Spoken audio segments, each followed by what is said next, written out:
अगर आप नहीं जानते हैं तो बता दें, चाणक्य अपने समय के अर्थशास्त्री, कूटनीतिज्ञ और राजनीतिज्ञ थे। उन्हें एक शिक्षक के रूप में भी पहचाना जाता था। चाणक्य ने अपने जीवन काल में एक ग्रंथ की रचना की थी जिसे चाणक्य नीति के नाम से जाना जाता है। अगर आप इसके बारे में जानेंगे तो पता चलेगा कि इसमें कई तरह के विषयों का जिक्र किया गया है। अगर आप इनका पालन करते हैं तो आगे चलकर जीवन में आपको काफी सफलता प्राप्त हो सकती है।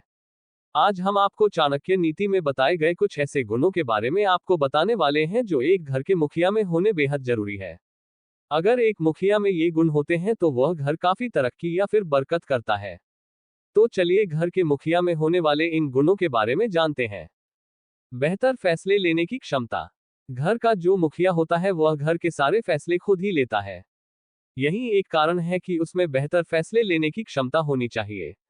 घर के मुखिया को इस बात का भी ख्याल रखना चाहिए कि वह जो भी फैसले ले रहा है उससे घर के किसी सदस्य को तकलीफ या फिर नुकसान न हो। बेमतलब के खर्चों पर रोक। घर के मुखिया का दिमाग काफी तेज होना चाहिए। उसे इस बात का ख्याल रखना चाहिए कि वह परिवार के सदस्यों के जरूरत के अनुसार पैसे खर्च करे। बेमतलब और फिजूल के खर्च करने से उसे बचना चाहिए। उसे इस बात का भी ध्यान रखना चाहिए कि घर का कोई सदस्य फिजूल खर्च न कर रहा हो। उसे इस बात की जानकारी होनी चाहिए कि पैसों का सही इस्तेमाल कैसे किया जा सकता है और आने वाले भविष्य में पैसे कैसे बचाकर रखा जा सकता है।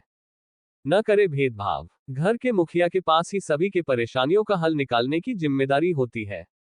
ऐसे में उसे एक तरफा निर्णय नहीं लेना चाहिए और किसी के साथ भी भेदभाव नहीं करना चाहिए। मुखिया को एक ही कानून बनाना चाहिए और वही कानून सभी पर लागू होना चाहिए। सतर्कता बरतनी चाहिए। घर के मुखिया को हर समय सतर्क रहने की जरूरत होती है। उसे आसानी से किसी के भी बात पर भरोसा नहीं करना चाहिए। अगर किसी भी तरह का कोई विवाद हो तो उसे दोनों ही पक्षों की बातों को ध्यान से सुनना चाहिए और बाद में किसी भी तरह का फैसला लेना चाहिए। अनुशासन का पालन। अगर आपके जीवन में अनुशासन है और आप किसी भी काम को अनुशासन के साथ करते हैं तो ऐसे में जीवन में सफलता पाने की संभावनाएं काफी बढ़ जाती है।